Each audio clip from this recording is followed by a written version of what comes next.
Hello, hello, hello. Welcome to another episode of the Quisha King Show. We are not in the studio today because, well, my producer was not feeling well. And so we want to wish him and his family a speedy recovery.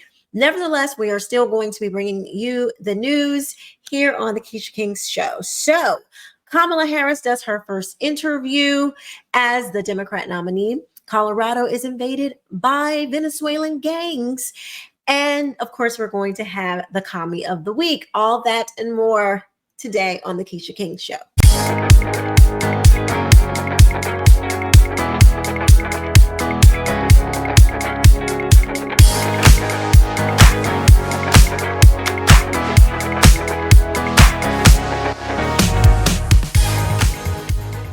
So there have been Venezuelan gangs of illegal aliens that have come over into our country, and they are taking over apartment buildings in Aurora, Colorado. I vaguely remember someone talking about people not sending their greatest, their brightest. You know, they're sending thugs, they're sending criminals, and nobody wanted to believe this guy. Who was that? It escapes me at the moment. They're not sending their best. They're bringing drugs, they're bringing crime, they're rapists, and some, I assume, are good people. But this is what is happening. You guys take a look at this.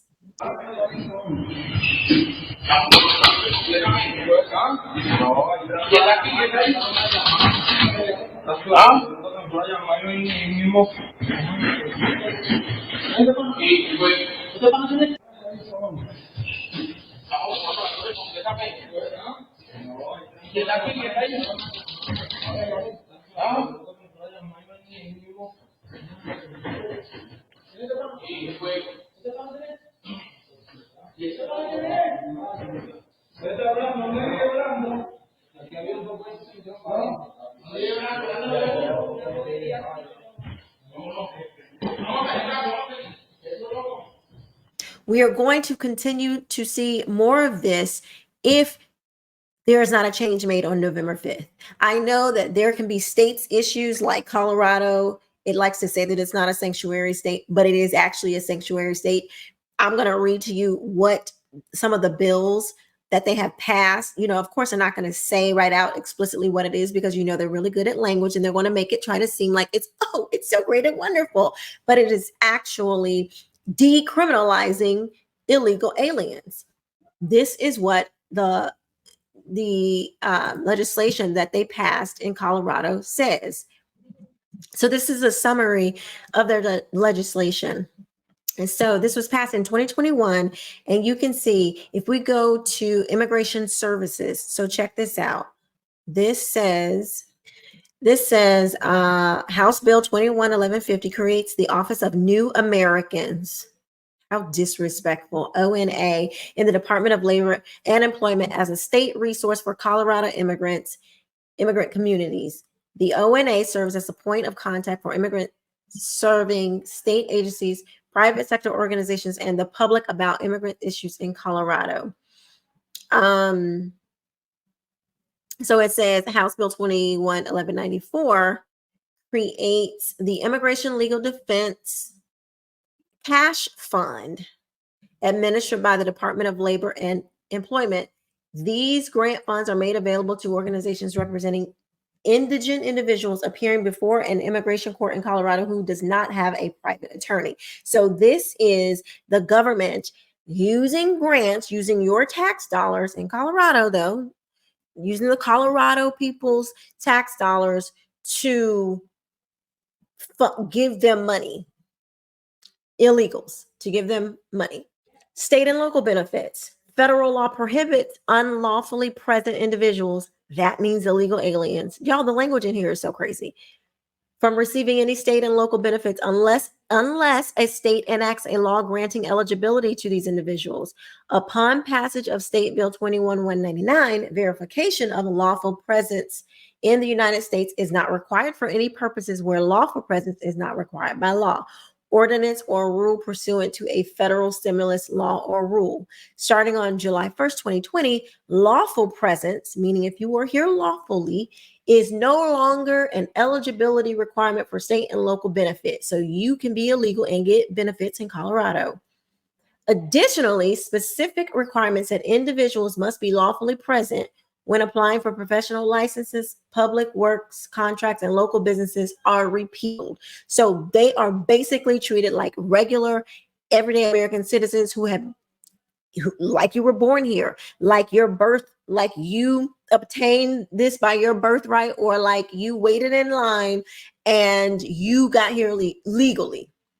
They're treating everybody the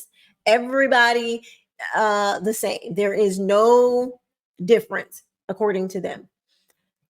Even with health care, beginning January 1st, 2022, State Bill 21009 directs the Department of Health Care Policy and Financing to administer a reproductive health care program to certain individuals who are not eligible for coverage under Medicaid only because of their citizenship or immigration status. The program allows eligible individuals to receive certain reproductive health services upon request and at no cost. Oh, yes.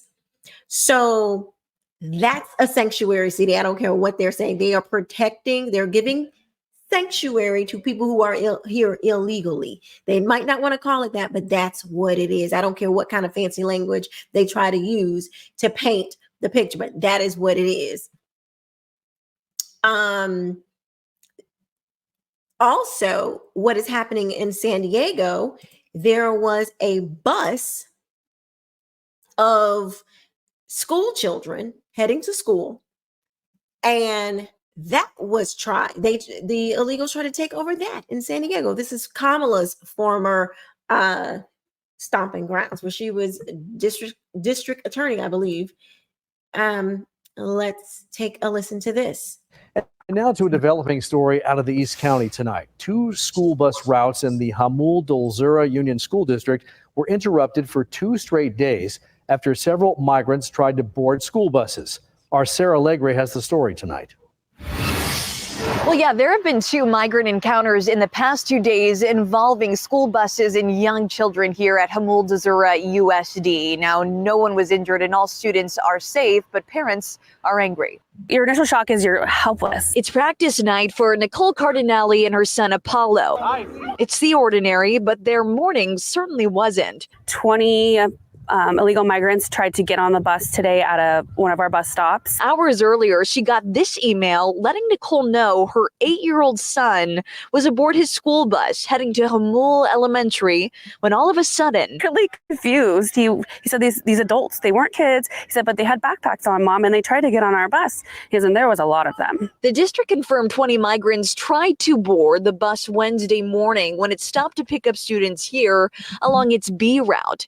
That's when parents and the driver stepped in, keeping the migrants at bay. It was definitely really scary. It also happened Tuesday along Route A, shown here in orange near State Route 94.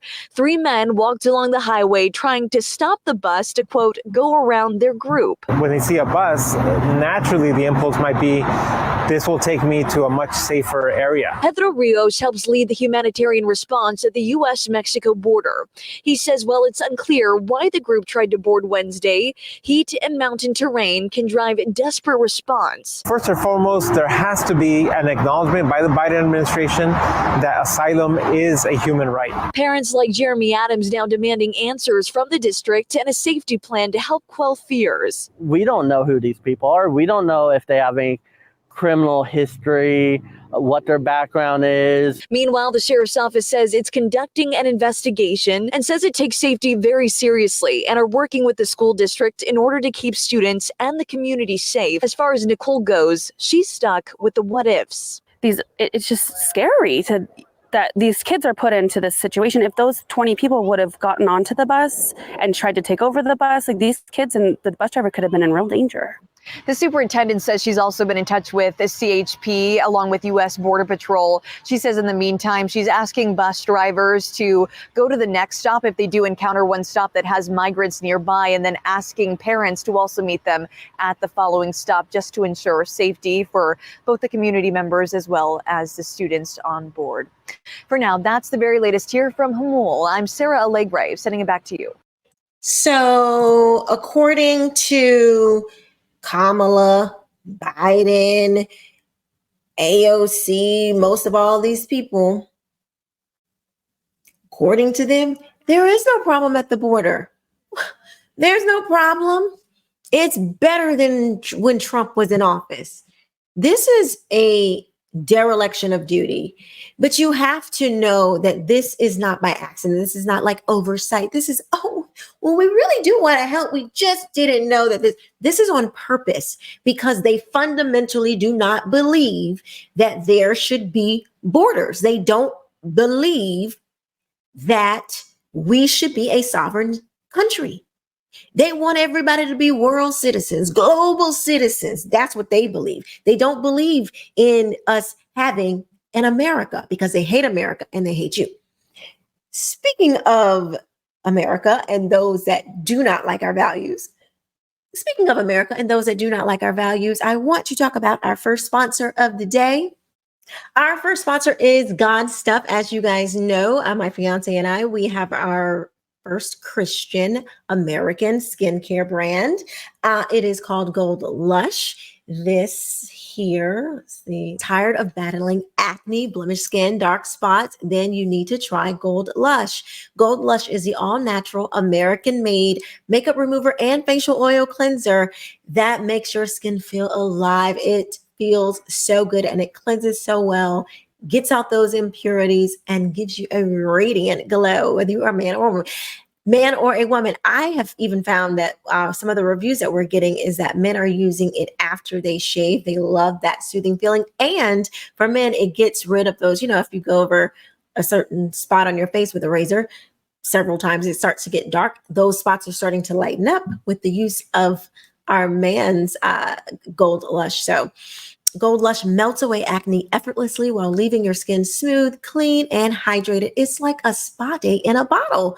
And it's God's stuff, so you know it is the best stuff. So treat your skin and glow. Get your Gold Lush today. Go ahead and visit godsstuffbeauty.com. Take a look around. We have 30-day money-back guarantee and free shipping right now. So go and check that out. Again, that is godsstuffbeauty.com. Here's what I have to say about these migrants. Where are the men? And why are there so many men saying you have to vote for Kamala? There's a group of men, Black men in particular, and in this particular story, who are coming out and saying that you need to vote for Kamala. Like, what is a vote for Kamala going to do for your family? If these people, these illegals are running up in your community and y'all aren't doing anything, and you're telling other Americans, this is good, vote for these people, you don't care about your family, because these gang members are running up in houses. They are coming after your wives and children. And if you are any kind of a man, any piece of a man, you would stand up and you would say something against this foolery, but you're not. You're actually condoning it. And you are saying, you're telling other Americans to go out and vote for more of this. Here's a story out of Philly. This is a local paper. So this is the Philly Tribune, and it says Black men rally in North Philly for Kamala Harris while promoting housing platform. Now here's another word salad, word nonsense that they're trying to run on us. Black men across the Philadelphia region joined Wednesday morning to rally for Vice President Kamala Harris, focusing on her campaign pledges as president as president to build 3 million homes in her first term. The campaign of Harris and her vice presidential pick, Minnesota Governor Tim Walz, released an ad earlier this week with a significant push for new construction as a way to combat the rising cost of housing. The Bureau of Labor Statistics show that housing costs are up 5.1% over the past 12 months, nearly double the 2.9% overall inflation rate. Wednesday's event at the Laborers District Council Training Center of North Broad Street was part of a nationwide coordinated effort by Democrats this week to bring awareness to the housing efforts, the housing focus, including a pledge for 25,000 in down payment assistance for first-time home buyers. Ryan Boyer serves as the business manager for the Building Trade Council at Power Coalition, blah, blah, blah. He sees these two policies forward by the campaign will not only lower housing prices, but provide new opportunities for home ownership. This is a quote: men, particularly African-American and Latino men, can afford a home. That way we can actually afford a family, he said, supported by those gathered. It doesn't stop there. She's going to build these houses with HUD, with project labor agreements from them, with union protections, so that the men that are going to occupy the houses have good union jobs.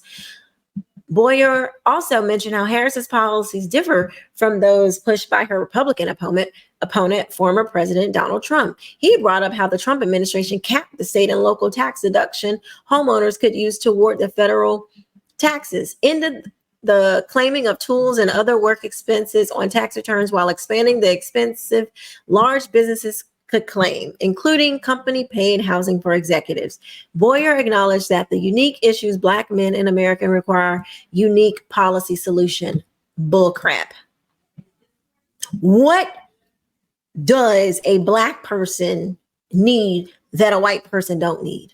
What does a white person need that a Black person don't need? Unless you believe that somehow you are inherently different because of your skin color. And I want you to explain that one to me if that is what you think. How are you inherently different just because you happen to have more levels of melanin in your body? How? Do you not need food? Do you not need housing? Do you not need shelter, clothes? Do you not need a job to provide for your family? What do you need as a Black man that other men don't need? We all need the same things. Okay. So miss me with this idea that somehow because you're Black, you need something different. That's nonsense. The reason why just giving people $25,000 for a down payment, it's not just the money. Having a down payment, what that says, it proves that you can save money, that you've been diligent about putting money aside, that you've been responsible, in saying that I'm going to save this money for my home. It's not just, oh, give me $25,000 and that. No, it is showing good faith to the bank that you can pay this back, that you have, that your priorities are in check. And if we've seen what happens when the government gets involved and the banks get involved with the housing market, well, really with any market price, it ends up being a cluster.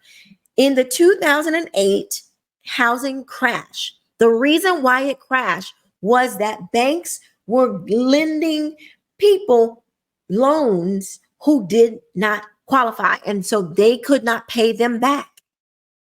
And so when they failed on those payments, it crashed because there were so many people not paying the loans. That's the same thing. You're going to have people who just got $25,000, which would be 10% of a $250,000 house, who can then go and take this money and show like, oh yes, I have this money, but they don't have a track record of the responsibility of being able to save a down payment. Kamala Harris has already been responsible for something like this in California. This is from the Los Angeles Times. $25 billion foreclosure settlement was a victory for Kamala Harris in California, but it wasn't perfect. Wait till you hear what the imperfectness was. State Attorney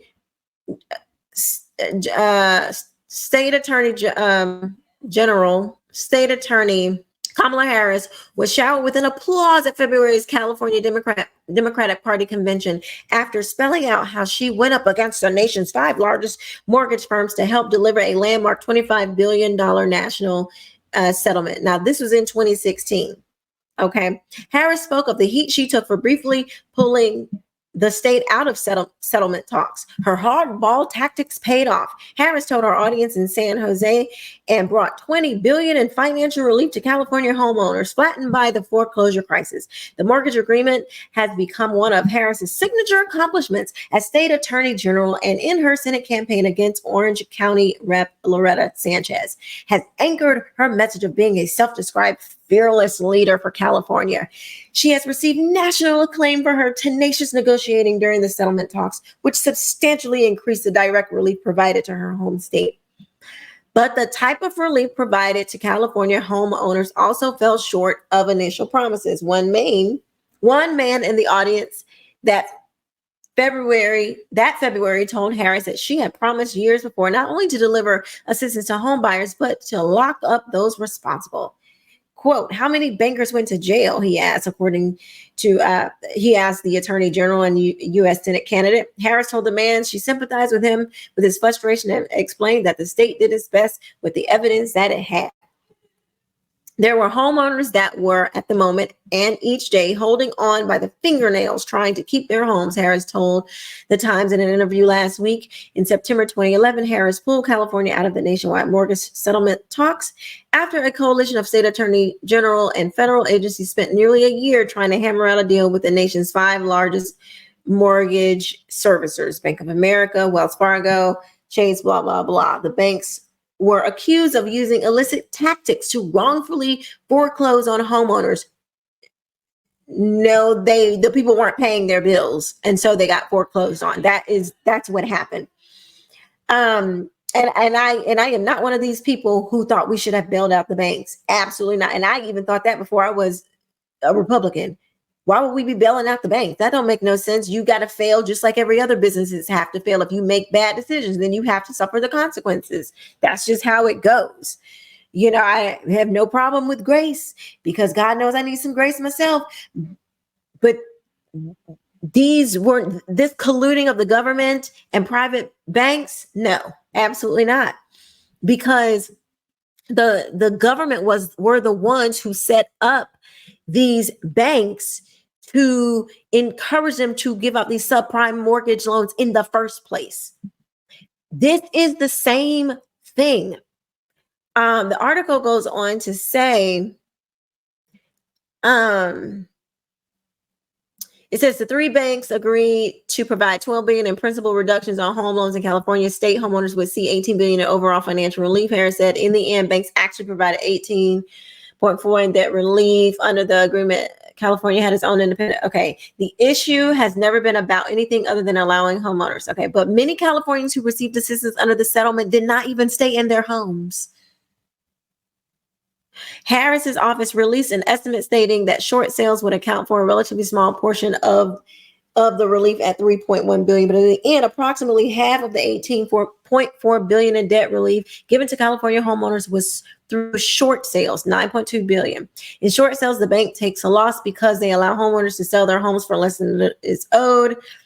But it goes on to say that the homeowners didn't even benefit from having the weight of these debts removed and also from being able to sell their homes at a loss in a short sale, Goodman said, which allowed them to get out of the homes they could no longer afford and spared neighborhoods from being blighted by foreclosures. Like most of these government bills, when you take taxpayer money, just like the student loan debt, when you're taking from one group to try to give to another group for claims and for things that the group that you're taking from, that they did the debt that they did not incur, and you're just passing it on to other people with the debt that they did incur.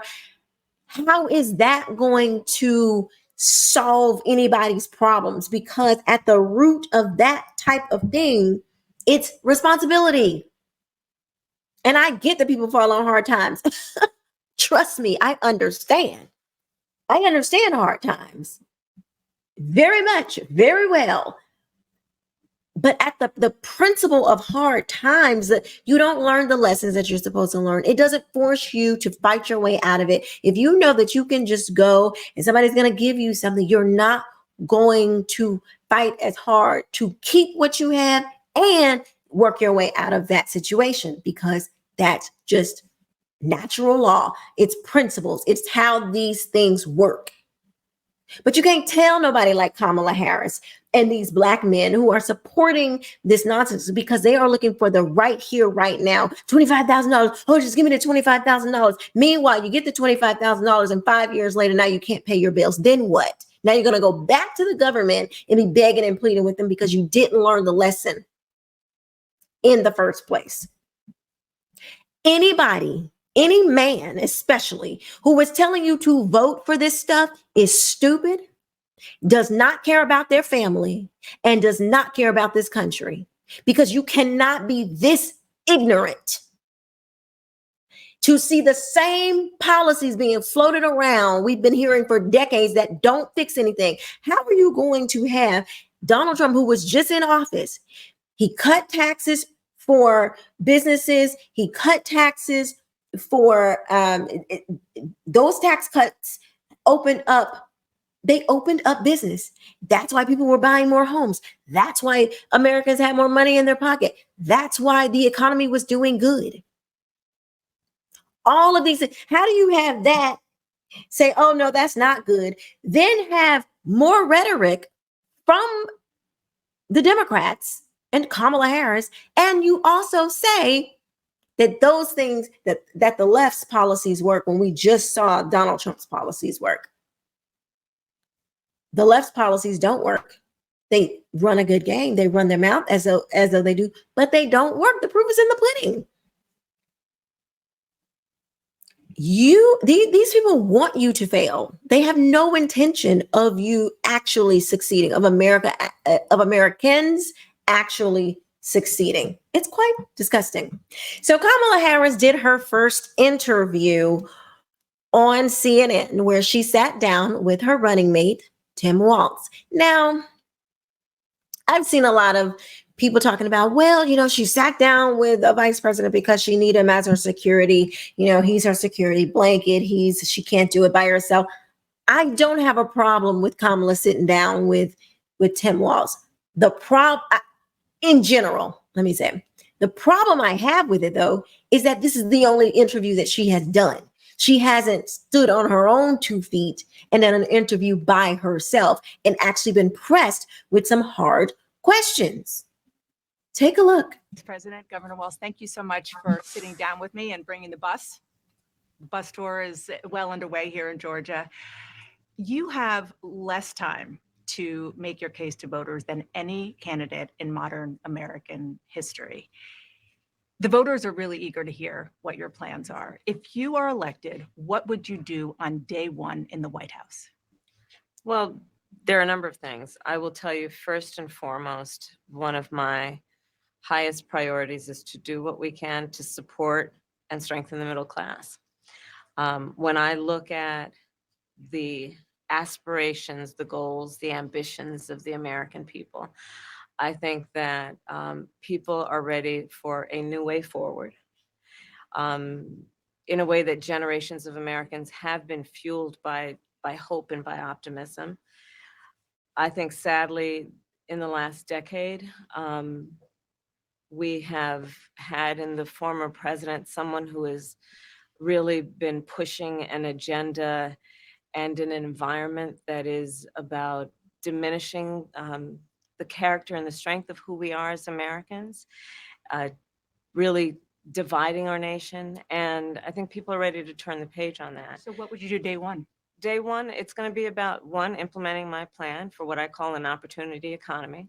I've already laid out a number of proposals in that regard, which include what we're going to do to bring down the cost of everyday goods, what we're going to do to invest in America's small businesses, what we're going to do to invest in families, for example, extending the child tax credit to $6,000 for families for the first year of their child's life, to help them buy a car seat, to help them buy baby clothes, a crib. There's the work that we're going to do that is about investing in the American family around affordable housing, a big issue in our country right now. So there are a number of things on day one. So the obvious question is, you're in the White House now. So what are we turning the page on exactly? Because you're in there now. So if you could do all of these things, why not do it now? Why make the people suffer, Kamala? Do it now. Why not? If you have all of these great and wonderful, bright ideas, and you have laid them all out and you've vetted your plan and you've vetted your plan and you have your best and brightest minds to come and take a look at all of the things that you want to do. Why not do it now? Why make the people suffer?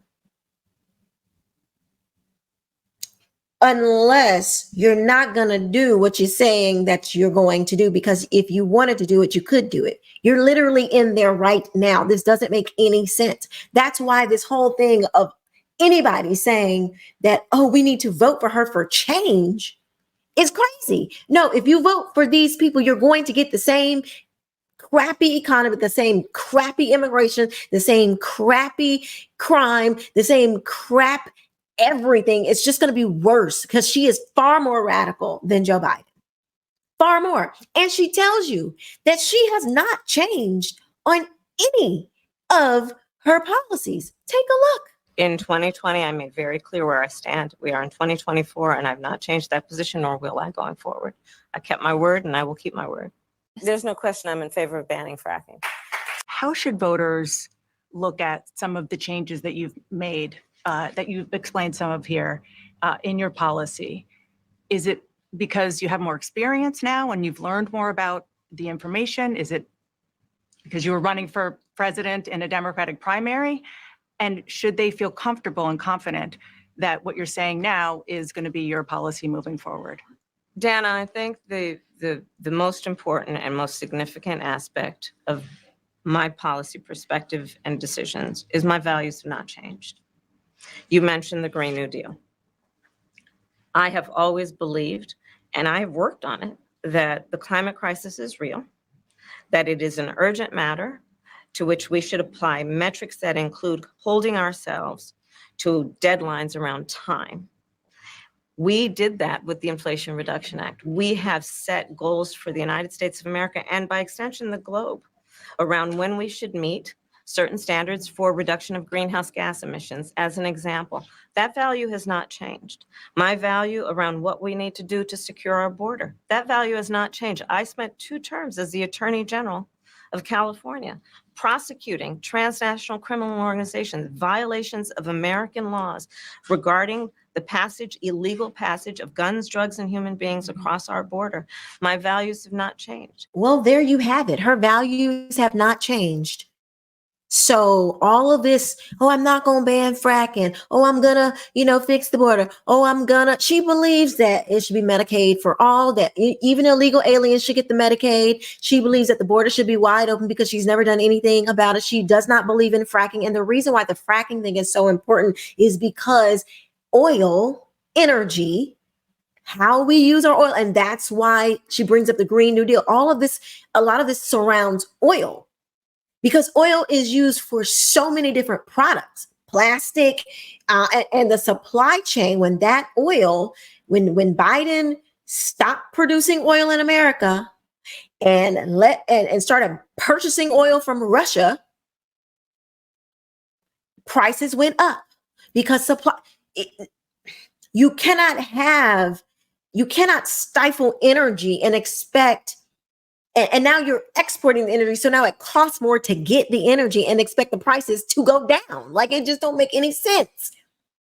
So she's going to be implementing these dumb policies, and you're going to see your grocery bill continue to go up. You're going to see everything continue to get sky high if this woman is elected, while she's running her mouth telling you, oh, I'm fixing things. Like, listen to what she's saying. She doesn't say anything. We need to figure out the metrics around, the what? What she asked you a direct question. What are you going to do on day one? Oh, well, I think I'm going to do something around, we're going to talk about housing. There's no details. There's no plan. There's no I was reading, in economics, this is how it works. And here's why I think my plan will work, because, when you borrow here and spend there, and this is what we're going to, there's no plan. Where the Venn diagrams at, Kamala? Don't you love the Venn diagram? Where they at? Where are they? Like, where is the plan? because it ain't there. It's just words. And if you let these liberals talk you into to vote for more of this, you're going to get more. You're not going to get less. Change. She's like, oh, we need a change. We need to turn the page. Democrats have been in charge, with the exception of of Donald Trump's 4 years. They have been in charge for 16 years. I'm sorry. They've been in charge for 12 years. 2 Obama administrations, that's 8, plus Biden's 4. And every time they get in office, like, how much more do these people have to prove to you that they're full of it? What do they have to do to show you that they are really not about America? They are about themselves. They're not about you. These people don't care about you. I thought y'all was, when somebody shows you who they are, believe them. Well, they've been telling you who they are for a very long time. I don't know, like when they was the party of slavery, the party of the KKK, the party of Jim Crow, the party of redlining. That was them. They ain't changed. They have not changed. They're the party of killing the American people, the American spirit. That's what they're the party of. But I do have something that's going to help you live longer, that is going to help you with your health. That is Sweetamine. This is our other sponsor for this week. Sweetamine, all natural anti-inflammatory sweetener. I put some in my coffee the other day. I think I'm going to use a half of the packet because it was just a little bit too sweet for me with the whole packet. But with a half of a packet, not too bad. Sweetamine is composed mainly of the amino acid glycine, the nutrient the immune system uses to regulate inflammation. Most of the diseases that make people sick and die these days are rooted in chronic inflammation, mainly due to glycine deficiency. The aches and pains we feel as we get older are mainly due to chronic inflammation. One daily serving of Sweetamine provides 8 grams of glycine, enough to stop all excess inflammation right where it starts. With once daily Sweetamine, most people feel the reduction in pain after just a few days. Sweetamine is also great for recovery after workouts. The 12-day challenge trial pack of Sweetamine is only $19.95 with free shipping, and it's sold completely risk-free. Use Sweetamine just like sugar on your favorite beverage, in a smoothie, or sprinkled on your cereal as you like. All natural Sweetamine contains no sugar, no carbs, has only 24 calories, and is great for diabetics. Buy Sweetamine online at sweetamine.com or call 855-GET-SWEET. That is 855-438-7933. Now we're going to get to the commie of the week. So I couldn't decide. There's so many. I couldn't decide, but I went with this bright, young, spry commie fellow, this filthy commie. This is who we're going with. Take a look. But we can get out there, reach out, make the case. And for one thing, don't ever shy away from our progressive values. One person's socialism is another person's neighborliness. Oh, I think there's no question about it, Maria. It goes back to the exchange program that he ran and brought hundreds of students from the United States to China. In the early press accounts, Tim Walz describes it as unique and unusual and different, a program that nobody else has. And at the same time that he's bringing those students there, by the students' accounting, Tim Walz is saying things like, well, in China, nobody is poor because everybody shares in China, as if sort of the compulsive arm of the CCP is voluntary. I mean, sharing is voluntary. It's a ridiculous statement to make. There are other comments he made. He told students going to China to downplay their Americanness. There's an account from one student, I haven't been able to independently verify it, saying that he brought back lots of copies of Mao's Little Red Book when he was in China.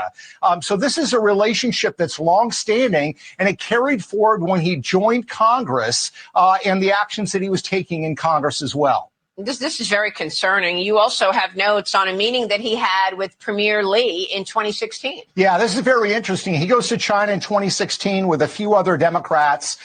He recounts how he's meeting with Chinese officials and he says, oh, I was here in China in December of 1989. And they said, no, it was February of 1990. I mean, in other words, they had been tracking him when he was a young man. But in that meeting with Premier Lee, it's a classic example of elite capture and what the Chinese call big help with a little bad mouth.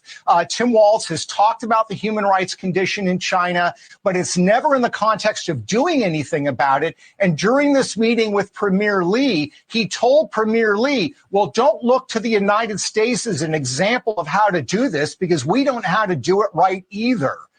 Those are his descriptions of what he told Premier Lee. So it's this massive moral equivalence, which is exactly what China wants from elites in the United States. Talk about human rights, but don't do anything about it. And also create this moral equivalence that the Chinese system's not any worse than ours. That is exactly what Tim Walz has done over the years. Well, Tim Walz, that is our commie of the week, the dirty, filthy communist who wants to destroy this country. This ticket, the Harris-Walz ticket, is the most progressive, far left, downright communist ticket we have ever seen in American history, certainly in our lifetime. They're like AOC, hold my beer, honey, okay? Bernie Sanders, hold my beer. Y'all ain't seen communism like we're about to bring. The New York Post ran a story recently that says that Tim Walz's cozy relationship with communist China probed, Americans should be deeply concerned. Democrat Vice President Tim Walz's cozy relationship with communist China is being probed by a congressional committee. The Post has learned the House Committee on Oversight and Accountability are investigating Walz's connection with government officials in the Asian adversary nation over nearly 4 decades. 40 years this man has been going back and forth to China, and God knows doing only God knows what. Now he's running for vice president.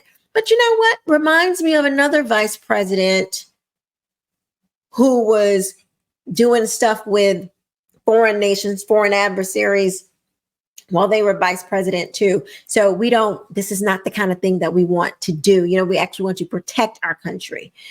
So it says, this is a quote, the CCP has sought to destroy the United States through coordinated influence and infiltration campaigns that target every aspect of American life, including our own elected officials, said Comer in a press statement.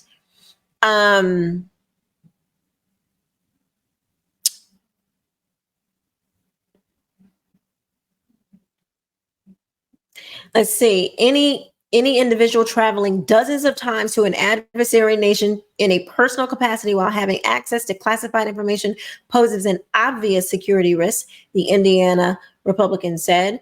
Walz, 60, first traveled to China in the spring of 1989 to teach high school, arriving when the People's Liberation Army massacred pro-democracy demonstrations in Tiananmen Square. That was after the Mao Zedong. Following his year in China, he volunteered for World Teach, a nonprofit founded by former Harvard students. He and his wife Gwen returned on multiple occasions. The couple spent their honeymoon in the country, like Bernie Sanders. You know, he honeymooned in the Soviet Union. That's what these people do. They go and they spend their honeymoons in these communist countries. And incorporated a Nebraska nonprofit to send American high school students on educational exchanges to China. While serving in Congress, Walz was a visiting fellow at Macau's Polytechnic University, a state-run school, the Post revealed Thursday. While serving in Congress, Mr. Walz also served as a fellow at the Macau Polytechnic University, a Chinese institution that characterizes itself as having a long-held devotion to love for the motherland, Comer said.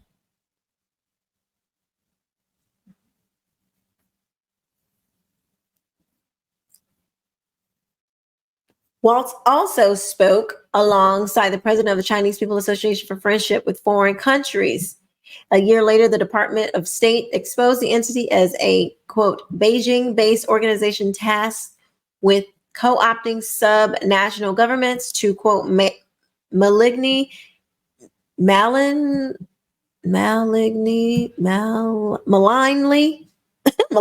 influence state and local leaders to promote the People's Republic of China's global agenda, end quote.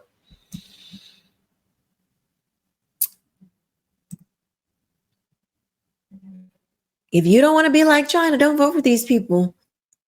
If you want America to remain a sovereign nation and have borders and be a country that is not broke and desperate, where people can just run up in here, we have no way to defend ourselves. We have no way, for Americans to make real livings, and then we have a permanent poor class of people and a permanent elite class of people. Then put these people in office.